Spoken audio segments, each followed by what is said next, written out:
What's happening, y'all? Welcome inside the Fantasy Stock Exchange. Bush coming at you solo today to bring you my top bounce back candidates for 2021 fantasy football. We're going to be doing this in the format of a fantasy football roster. I thought that was a fun twist on it. So we're going to do a quarterback, two running backs, two wide receivers, a tight end, and a flex, talking about guys that maybe had a down 2020 campaign, but are going to improve and return on that value that you're drafting them at in 2021. So like I said, the parameters for this list means that they had to finish worse than they were being drafted last year, i.e. they disappointed for fantasy purposes. And I would say once you on the thumbnail, you'll see who's in the video. And you would say that probably all these guys disappointed relative to where they were being drafted last year. So if you guys enjoy this video at any point, if I provide you with any value, please go ahead and like the video, comment any of your thoughts down below, subscribe to the channel if you are new. We're going to hit the intro and then we're going to get right into this.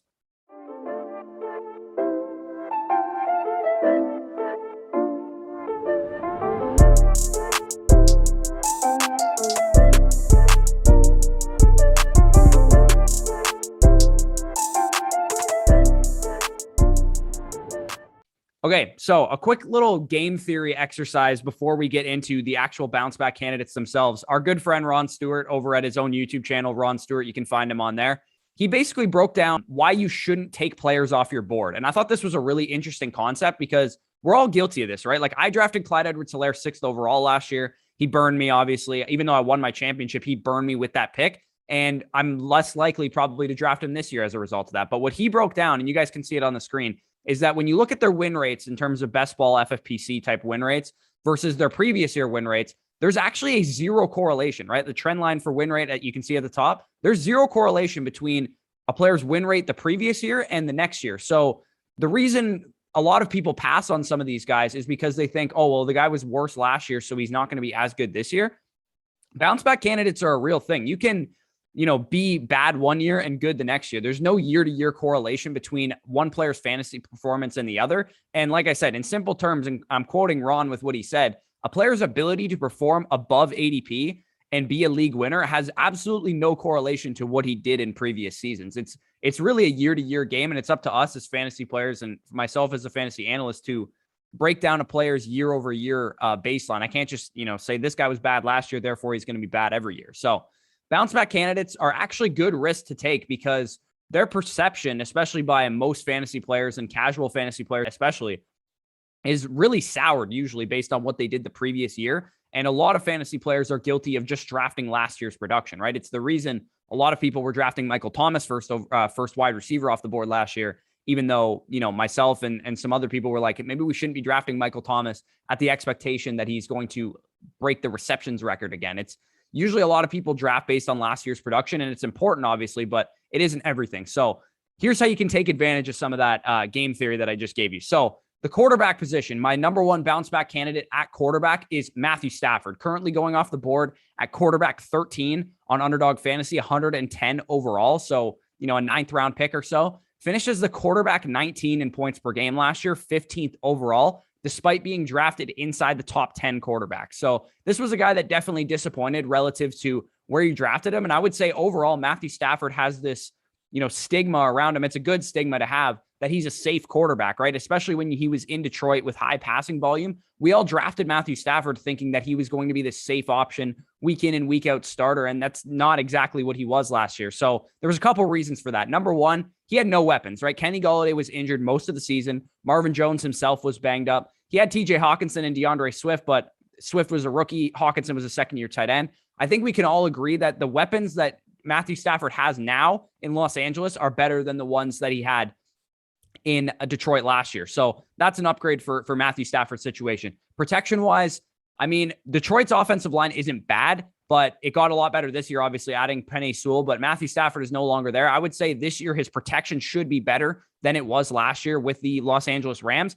And here's the big one, right? Coaching. Matthew Stafford has never had Sean McVay level coaching in his career, right? Matthew Stafford has been a guy that has been one of the most underrated quarterbacks in the NFL over the past, 10, 15 years that he's been in the NFL. And he has never had a coach like Sean McVay. So that can do wonders for his efficiency. He's always been a high volume type of guy, but we've never seen him achieve that elite efficiency level that I think his talent would dictate he's able and capable of achieving. Obviously, we have changes to this offense as well, right? Because Matthew Stafford coming in presents a much pass heavier approach, in my opinion, because this is a guy that has been top 5 in air yards per attempt pretty much every year that he's been in the NFL. This is a guy that pushes the ball downfield. He's not afraid to take risks. And I think that's the reason they decided to move off of Jared Goff and go and get a guy like Matthew Stafford, is because they wanted to be a more pass happy approach. And they probably felt like they were being hamstrung by Jared Goff to some extent. So when we look at this offense, they lost Cam Akers due to an Achilles injury. So that, lends itself even more to being a more pass heavy approach. And the situation I kind of compare this to is Carson Palmer at the end of his career, right? He left a bad franchise in Cincinnati. Matthew Stafford leaving a bad franchise in Detroit. He's going on to an innovative offensive coordinator like Bruce Arians with Sean McVay, and he's going to push the ball downfield a lot more. And we saw Carson Palmer have top 10 seasons in 2015, and he was doing well in 2014 before he got injured. So this is a guy that, in Matthew Stafford, that is a premier target of mine in drafts. I think when you get to that round 9, round 10 range, Matthew Stafford, Ryan Tannehill, Tom Brady, I've already talked about this tier of quarterbacks, but Matthew Stafford is definitely one of the guys that I'm heavily considering. And I think this is a guy that legitimately has a case to lead the NFL in passing touchdowns. He could legitimately throw 40, 45 passing touchdowns this year because, like I said, this is the best outlook he has ever had going into a season. Normally we're like, okay, he has Calvin Johnson, but what else does he have? Or he has Kenny Golladay and Marvin Jones, but it's bad coaching. It's a bad offensive line. Whatever the case is, he has the offensive line. He has the weapons. He has the coaching. He has the play calling. He has everything in line for Matthew Stafford to have a phenomenal season. And now let's move on to the running backs. As I mentioned, we're doing this in the form of a fantasy lineup, just an interesting twist on it. So let's go with our RB1 slot. And our RB1 in this lineup is going to be Austin Ekeler as a bounce back candidate. He is currently being drafted RB8 overall, 11.3 in total ADP. So just the back end of the first round pick. Finished as the RB9 last year in points per game, 29th overall in only 10 games played, despite being drafted as the RB9 last year in draft. So obviously he dealt with an injury. It was a freak play. I don't know if you guys saw it, but basically he went to try and make a cut or like a back juke or something, and his hamstring kind of hyperextended. And obviously that led to a pretty serious hamstring strain that kept him out like 6 weeks, and probably should have kept him out even longer based on some of the things I saw when he actually sustained the injury. So when we look at how Austin Ekeler was last year, when he was on the field with Justin Herbert, he was phenomenal for fantasy, like RB9 in points per game for a reason. And it's an even better finish if you put some context to his game logs. In the 10 games that he played with Justin Herbert, 16.5 PPR points per game, but 19.15 PPR points per game with context. And you guys can see this on the screen right now, but he played 8 full games with Justin Herbert because in week 1, Tyrod Taylor started the game, right? So we can throw that game out because Tyrod Taylor's not the quarterback anymore. And in week 4 against Tampa Bay, as I mentioned, he got injured and he left the game early. I think it was like the second quarter. And you guys could see in those 8 games that he played with Justin Herbert, we have a guy that was averaging 7.88 targets a game, which is a phenomenal number for a running back to achieve. We got a guy that's getting 12 carries a game, about 50 receiving yards, 50 rushing yards a game. This is a guy that is a true 3-down back. He is a guy that contributes on first, second down, third down, everything that you want out of him. And obviously these tertiary running backs that are there are going to be involved on the ground. But like I said, this is a guy that only needs about 10 to 15 carries a game to be really effective because he's going to be so involved in the receiving game. Those 8 games that he played, talking about his receiving ability, would have resulted in 134 targets, right? He had 7.88 targets per game. That is a 134 target pace. That's obscene receiving volume, right? Only Christian McCaffrey, Alvin Kamara can even sniff that kind of receiving volume over the course of a season. So that's the type of receiving work that you're getting out of Austin Ekeler. And if you play in any kind of PPR league, that obviously holds a lot of weight. And when we look at his rushing ability, right, he's going to, basically outperform what he did last year as a runner because 1, he was injured. So he was obviously playing through that. But 2, this is a guy that saw premier upgrades to his offensive line. You can see on the screen right now, courtesy of PFF, this is what his offensive line is shaping out to be. We have first-round left tackle in Rashawn Slater, who's a guy that legitimately held Chase Young off the stat sheet at Northwestern. He is a premier left tackle prospect. If you guys don't follow the NFL draft, a lot of people were comparing this guy, head-to-head with Penei Sewell, and a lot of people that I trust actually said he was a better prospect than Penei Sewell. So premier left tackle prospect. We get all-pro center in Corey Linsley, who they signed in free agency, was the best center in the NFL last year. And we get Matt Filer at left guard to replace Trey Turner, who Trey Turner was just terrible last year. He was one of the worst guards, according to PFF. Matt Filer at least is an average level starter coming over from the Pittsburgh Steelers. And then, of course, Brian Bulaga is, a solid starter at this point in his career as well. We'll have to see how the rest of the offensive line shakes out at right guard particularly. But this is a big time upgrade from the 30th ranked offensive line last year that the Chargers were. This is the single most improved offensive line in the NFL, in my opinion. And when we look at the touchdown potential that offers, Austin Ekeler is a guy that has never really had a lot of rushing touchdowns in his career. And it's got to be part of the reason why this offensive line is bad, is because they can't get a push on the goal line. So the fact that the offensive line is better bodes well for Austin Ekeler on the goal line. I know he's not a high touchdown scorer historically, and I don't expect him to score a lot of touchdowns in general, but if he can get lucky and have an 8 to 10, 11 rushing touchdown season, this is a guy that has a huge ceiling, because with Anthony Lynn gone, maybe there's a less propensity to get him off the field in goal line situations too, because for whatever reason, Anthony Lynn liked using these Josh Kellys and Justin Jackson's on the goal line for whatever reason. If Joe Lombardi sees that Austin Ekeler is the better goal line back, he'll throw him in on the goal line, because we've seen him use smaller running backs on the goal line before,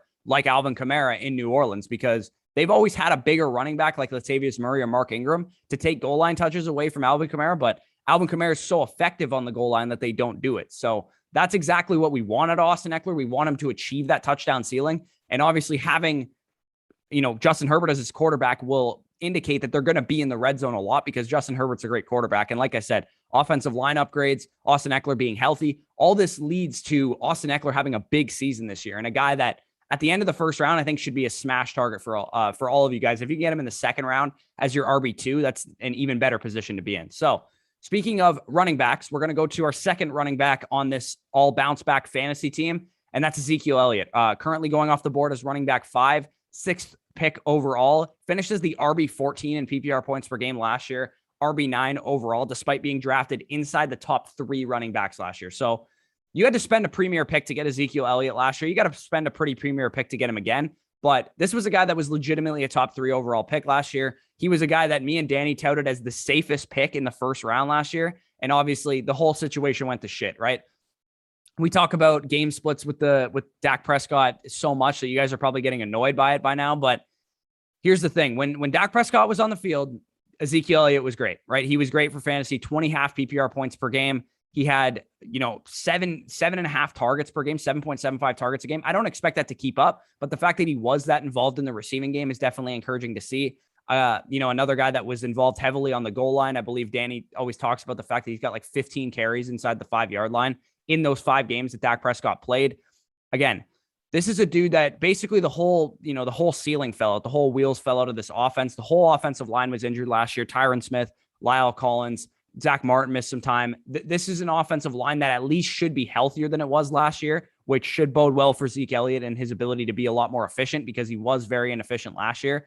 The reason Zeke Elliott was so bad last year is because Prescott was hurt, because the offensive line was hurt. Zeke Elliott as a player didn't regress that much, right? He regressed a little bit, but he wasn't necessarily a terrible player. And when you could see it on the screen right now, these are basically his efficiency metrics from 2019 compared to 2020. And you can see that he was less efficient last year, but it was understandable because he was out without his offensive line, without his starting quarterback. And overall, when you look at his 2019 efficiency numbers, they're not that good, right? Like he was 5 yards per touch, 1.2 yards created per touch, 1.22 yards per route run, 0.84 fantasy points per opportunity. That was about the 25th best running back in the league. So it's not like we're going from a guy that was super efficient like Alvin Kamara to a guy that fell off a cliff and was completely inefficient. This is a guy that has historically not been that efficient in his career, and he just was very inefficient last year. So if he can go to that league average efficiency level that he's been the past couple of years, then we're talking about a guy that can easily return value and at least finish where he's being drafted currently in ADP.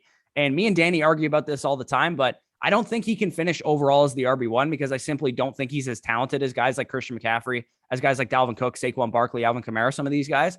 But a top 5 finish is very much in the cards for Ezekiel Elliott. And even if he has a somewhat inefficient season, 4.3, 4.5 yards per carry, 4.8, 4.9 yards per touch, this is still a guy that, because of his situation, because this Dallas offense is going to score the ball so much, because Prescott and Cooper and Lamb are going to push the ball downfield, this is a guy that can still easily finish as a top 5 running back. I just don't think he can finish overall as the RB1. That's basically my biggest qualm with Zeke Elliott. But my 7th overall running back for that reason, currently in my rankings, I still think he can easily return value, and he definitely should have a better season than he had last year. Now, onto the wide receiver bounce back candidates. And we're going to go over to my team with Chris Godwin, wide receiver of the Tampa Bay Buccaneers, currently going off the board as wide receiver 17, 39 overall in Underdog ADP. Wide receiver 14 in points per game last year was his finish. Wide receiver 31 overall, and despite being drafted as the wide receiver 6. So he definitely disappointed a lot relative to where you were drafting Chris Godwin. He was a guy that was going off the board consistently in the, the late second round, early third round of drafts last year. And I think, a lot of his failure and his disappointment can be attributed to the fact that he was injured all season, whether it was a thumb injury, hamstring, knee, whatever he was dealing with. It was a lot of nagging injuries that were just unfortunate for anybody who drafted Chris Godwin. But in my opinion, a lot of people are way too scared of Antonio Brown. When you look at this Tampa Bay offense, and I've broken this down on a couple occasions now, especially talking in relation to Mike Evans, but when you look at Chris Godwin's role in this offense, he plays that Larry Fitzgerald, Hines Ward role of Bruce Arians' offense, where he's the big slot, he's the target hog. That's the role that he plays. People are way too scared of Antonio Brown. Antonio Brown is the third receiver on this offense. If you ask Bruce Arians, he'll say he's the third receiver on this offense. If you ask Tom Brady, he'll say he's the third receiver on this offense. That's how they run this team and this offense. Sure, is Antonio Brown a good third receiver? Yeah, obviously, he's a great third receiver, but this is not a guy that's going to achieve 150 targets this year. Anybody who thinks that he's going to be the number one target in this offense is sorely mistaken. That's not how they're going to run this offense. Antonio Brown at 33 years old is not quite the same player that he was that we saw in Pittsburgh.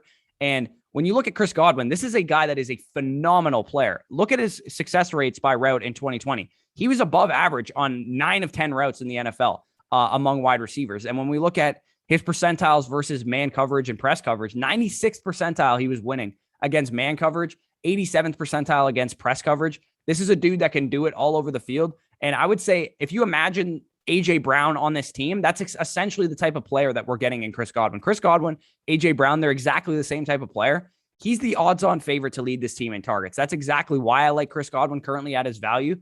Yeah, he's not going to see 150, 160, 170 targets like most target hog number one wide receivers would. We're talking about targets from Tom Brady. They're going to be more efficient than Allen Robinson's 160 targets that he might see. 130 to 140 Tom Brady targets is enough to propel Chris Godwin to a back-end wide receiver 1 at minimum, in my opinion. And this offense is one that is way better when Chris Godwin is on the field. They averaged 32 points scored when Chris Godwin was on the field versus 28 when he wasn't on the field last year. Like I said, he plays that Fitzgerald, Hines Ward role where he is the target hog of the offense. He's the guy that moves the chains. He's the guy that gets all the targets over the middle of the field. And we know he's very capable of producing after the catch. His ability, plus if anything happens to Mike Evans, Antonio Brown, is what propels him to that top 5 ceiling, right? He's a good enough player to finish as a top 5 receiver on 130 targets. We've seen guys like Tyreek Hill and DK Metcalf do it already.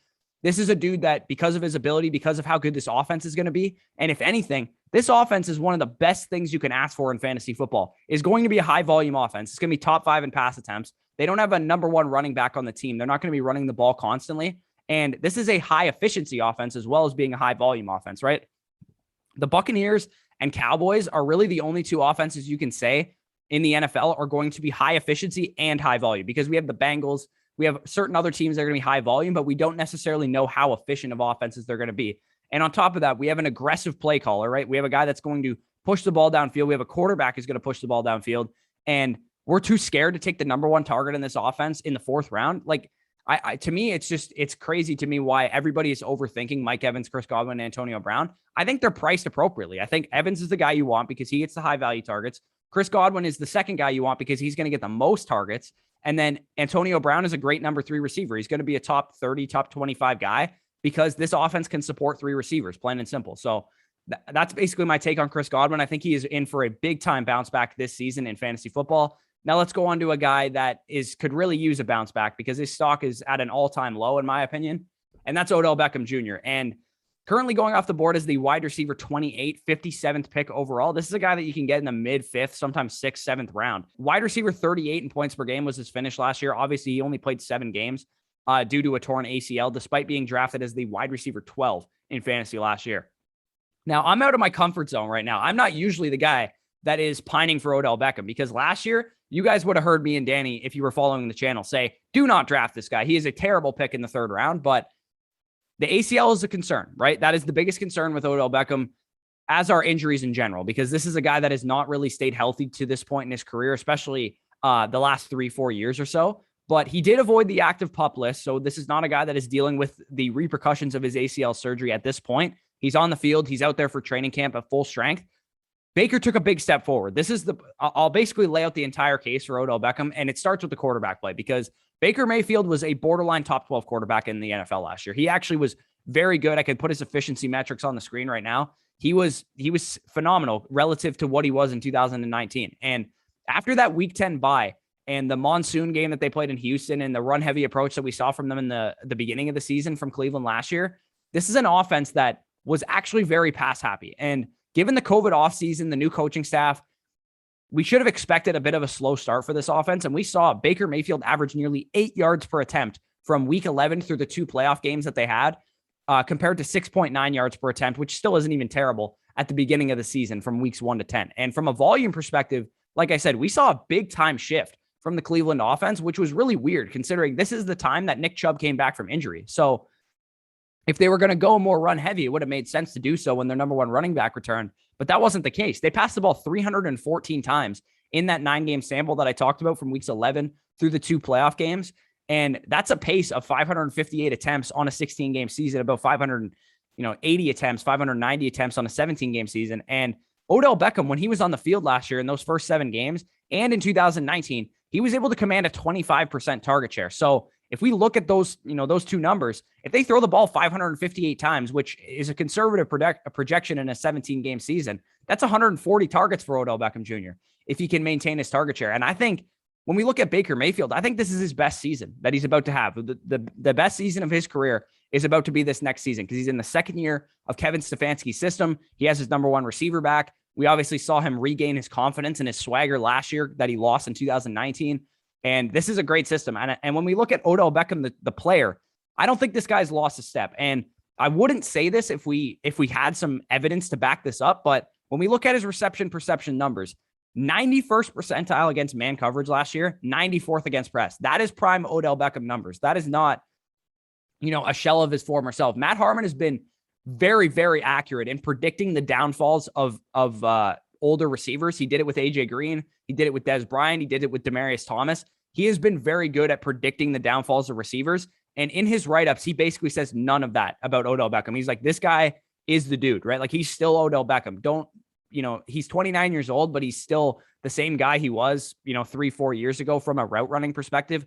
Obviously the injuries are the biggest concern with him, but that's why you're getting him in the 5th, 6th round. This is not a guy that you have to spend a 3rd, 4th round pick on like he did last year. Not saying he's going to be the next Stephon Diggs or anything, but this is the best outlook I've ever seen for Odell Beckham's career since 2016. Really, that's basically the best way I can describe it. And at the point that he's going in drafts, this is the cheapest you're ever getting Odell Beckham Jr. And as we know from Ron's graph that I talked about at the beginning of the video, there's absolutely zero correlation to what a player did previously to what he could still do at this point in his career. And as long as he's still the same player, which, like I said, with Matt Harmon's reception perception, he is still that guy.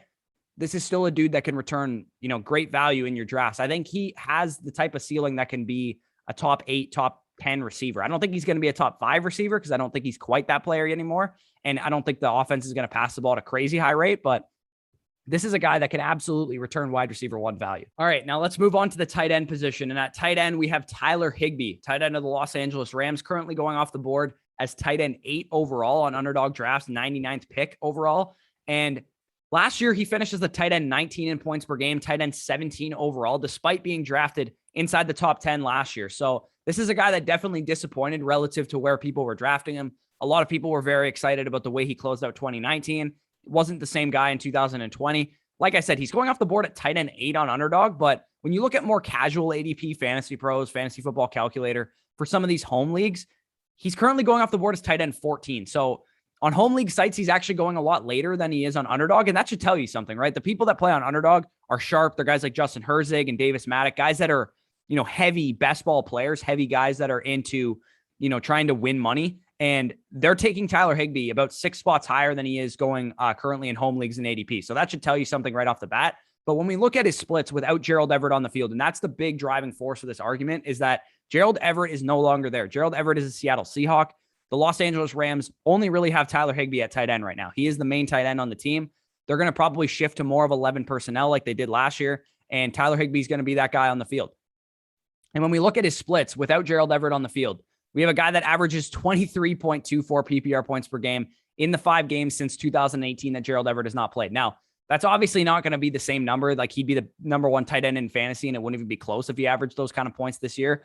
But the underlying point is that you can see he gets 10 targets per game compared to 3.47 with Gerald Everett on the field. So the involvement overall is way higher for Tyler Higbee when Gerald Everett is out of the lineup. And I think we can reasonably expect him to get 6, 7, 8 targets a game because we've seen him be heavily involved without Gerald Everett there. And when you look at the Rams overall, how they target tight ends, they've targeted tight ends at a 24% rate since 2019, which ranks 9th in the NFL over the last 2 seasons. And the Matthew Stafford addition really affects Tyler Higbee, in my opinion, because when we talk about efficiency and touchdown volume, that's not what you were getting out of Jared Goff. Jared Goff was a 6.5 yards per attempt type of player. And as I talked about previously with Matthew Stafford at the beginning of the video, I think this is going to be the best season of Matthew Stafford's career. And if Matthew Stafford throws 40 touchdowns, throws 45 touchdowns, you can bet your ass that Tyler Higbee is going to have a pretty big touchdown season. And I already talked about it before, but Cam Akers tearing his Achilles is a big deal to me. We had a report come out yesterday on Sleeper saying that the Rams are going to look towards more of a committee approach, which makes a lot of sense, right? You lose your number one running back. You're not just going to immediately give Darrell Henderson a full workload. So if they go to a committee approach and they have an upgrade at quarterback, in my opinion, that points to the fact that they're going to be more pass heavy in the red zone. And that directly affects Tyler Higbee. He could absolutely have an 8 to 10 touchdown season this year. And he's finally the full-time tight end. He could easily be the guy that carves out a big role, especially in the red zone. So when you look at Tyler Higbee's outlook, it is much better than it was last year, right? We don't have Gerald Everett that we have to worry about. We don't have Jared Goff being a jag type of quarterback. We actually have a quarterback upgrade for once in this Rams offense. And he could easily be the second red zone target on this team behind Cooper Kupp, or even the number one red zone target on this team. So overall, when I look at Tyler Higbee, I think there's a big time Mark Andrews, Robert Tonyan type of season potential for him to have a 10 touchdown type of season. So he's a guy that I consistently find myself grabbing towards the 9th, 10th round of fantasy drafts. If I waited at tight end, I didn't get a TJ Hawkinson, Mark Andrews, Kyle Pitts, which is usually the range of tight ends I'm usually looking for. But if I miss out on those guys, Tyler Higbee is definitely a big time target of mine. So bounce back season incoming for him. So the final guy that we're going to get into in this video is DJ Chark, and he's our flex position, quote unquote. So I could have went with a running back or a wide receiver, but to me, the bounce back season for DJ Chark is just screaming at everybody. And currently going off the board right now is wide receiver 34, 72 overall in Underdog drafts. He finishes the wide receiver 42 in points per game, 49th overall, despite being drafted inside the top 20 wide receivers last year. So he was probably, of anybody on this list, the biggest disappointment compared to where he finished versus where he was being drafted. He lost a lot of spots in ADP if you drafted DJ Chark. And unfortunately for myself, I did draft him in my home league, and I played him more often than not for the first bit of the season. And I eventually moved off of him later. So the way I look at DJ Chark is just, can we blame him for having a bad season, right? Can we blame DJ Chark for having a bad season? In my opinion, I don't think it's really fair to blame him, because a 1-15 football team he was playing on, right? This is a team that won one game in week 1. They won one game last year. They were a terrible team. They had a rotating quarterback core, right? They had Gardner Minshew at the beginning of the season. They had games with Jake Luton. They had games with Mike Glennon. This was a terrible, terrible offense. And he was dealing with his own injuries as well. DJ Chark, you can see on the screen, dealt with chest and back injuries in week 2. And he had an ankle sprain in week 5, rib injury in week 11, shin injury in week 16. So he was dealing with a bunch of different nagging injuries last year. And when we look at the quarterback play, because this is the biggest point I want to drive home about DJ Chark, just how bad the quarterback play was for him last year. We talk about it with Jerry Jeudy all the time, but I don't think DJ Chark gets his just due for how bad his quarterback play was. When we look at DJ Chark's breakout season in 2019, he was a top 20 receiver in points per game. He basically, was a guy that was a league winner for a lot of people and a number one waiver pickup in 2019. Let's look at his quarterback play from Gardner Minshew in 2019. He was a guy that target accuracy wasn't the greatest in the world. Catchable target rate, though, was number 33 in the NFL, number 24 in target quality rating, number 26 in quarterback rating when targeted. And for a guy that is a downfield option, those are pretty good numbers, right? Which means he basically received pretty good quarterback play in 2019. Now, when we look at 2020, number 98 in target accuracy, 91 in catchable target rating, 64 in target quality rating, 93 in QB rating when targeted. This is a guy that was just not fed good targets. He was the classic example of bad volume last year. He had 97 targets on the season, I believe, but 92 targets on the season, I believe, but just no efficiency whatsoever because the quarterback play was terrible. He himself was dealing with injuries. I think this is just a big time bounce back for DJ Chark. The similarities I pointed out before is that DJ Chark and T.Y. Hilton are very similar players, right? They're downfield options, they're red zone options, If we compare DJ Chark's career average so far in the past 2 seasons, 10.81 PPR points per game, 6 targets a game, about, a touchdown every 3 games or so. This is a guy that parallels T.Y. Hilton's averages without Andrew Luck. And why I say without Andrew Luck and why I think that's relevant, you guys can see the numbers that T.Y. Hilton puts up without Andrew Luck on the screen. DJ Chark just got his version of Andrew Luck, right? Trevor Lawrence, the generational quarterback prospect, the best quarterback prospect since Andrew Luck. If Trevor Lawrence comes out and plays like Andrew Luck played immediately in his NFL career, then we're going to see a very different DJ Chark for fantasy purposes. As I talked about on the who gets the most valuable targets in the offense video that I did last Monday, DJ Chark, when you compare him to Laviska Shenault, gets the more valuable target. 31 deep targets last year. He had 92 targets total. 31 of them came 20 plus yards downfield. This is a guy that gets deep targets. He gets red zone targets. Of those 92 targets, he also had 18 red zone targets. 3 of them were to the end zone. When you look at his true target value, which was basically the stat I created last week, 1.86 compared to 1.68.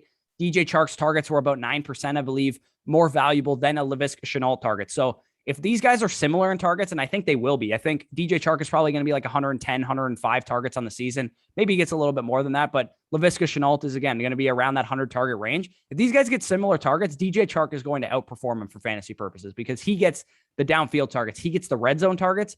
And coming from Trevor Lawrence, finally, instead of Gardner Minshew, Jake Luton, or Mike Glennon, they're going to be much more valuable than they were from those other guys for DJ Chark. And I have a feeling this is a guy that can actually return low-end wide receiver 1, high-end wide receiver 2 value if Trevor Lawrence is the type of quarterback that I think he can be. And I think we would all agree that Trevor Lawrence is definitely the best quarterback he's ever played with, DJ Chark, especially in his NFL career. And he's a guy that I absolutely love getting in wide receiver 4 range of draft. He's going off the board as wide receiver 34. This is a guy that you don't have to spend a high pick on. He's going off the board in round 7, rounds 8. Where you already have 3 wide receivers probably on your team, 2 wide receivers at minimum. And this is a guy that you can get as a flex position on your team, which is why he's in the flex of this video. So I think this is a dude that is an automatic pick for me in round 7, round 8. When you're deciding between guys like DJ Chark and Will Fuller and Laviska Shenault, his teammate, like, to me, Chark just has much higher of a ceiling than any of those guys do. He's a guy that I'm consistently grabbing in the mid portions of my draft. So I hope you guys enjoyed that. I hope you guys enjoyed the format that I did this in. So like I said, this was top bounce back candidates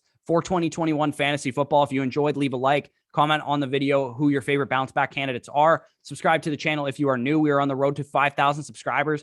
We're hoping to get there as soon as possible. So if you haven't already done so, please subscribe to the channel. I promise you will not regret it. A lot of guys in the Discord and in our live stream yesterday called us an unfair advantage. So if you want a testimony to what we can provide you with your fantasy league, we'll definitely try and be your unfair advantage this coming season. We're going to be pumping out content daily for the rest of the month of August. We're in August now, right? Like, we have a football game on Thursday. 2 days from now, there's a football game on. So get excited, get excited, get excited. This is prime fantasy football season. I hope you guys continue to stick around to the channel. If you guys want to support us in any way, you can go to underdogfantasy.com using promo code FSE at first sign up and first deposit of minimum $10. You'll get 25 free dollars to play with. And you'll also get both of our draft guides totally for free. If you want access to our rankings, our redraft rankings, our dynasty rankings, all of our rookie write-ups that we did in our dynasty draft guide, you'll get access to our top sleepers, our top busts, our league winners, everything that you could want, strategy articles, how to do your own fantasy research, databases that help you, formulate your own opinions on these players. Everything you could ask for is in our draft guide. And you can get that, like I said, by going to underdogfantasy.com and depositing using promo code FSE. You'll get access to both of our draft guides, 25 free dollars to play with on the site. And again, if you have anything in the ways of league punishments that you guys want to comment down below, if you comment your best league punishment ideas down below and we choose your league punishment idea, you'll be guaranteed a spot into our listener league, and you'll also win a free draft guide as well. So peace out, guys, and enjoy your Tuesday. Wire me the money.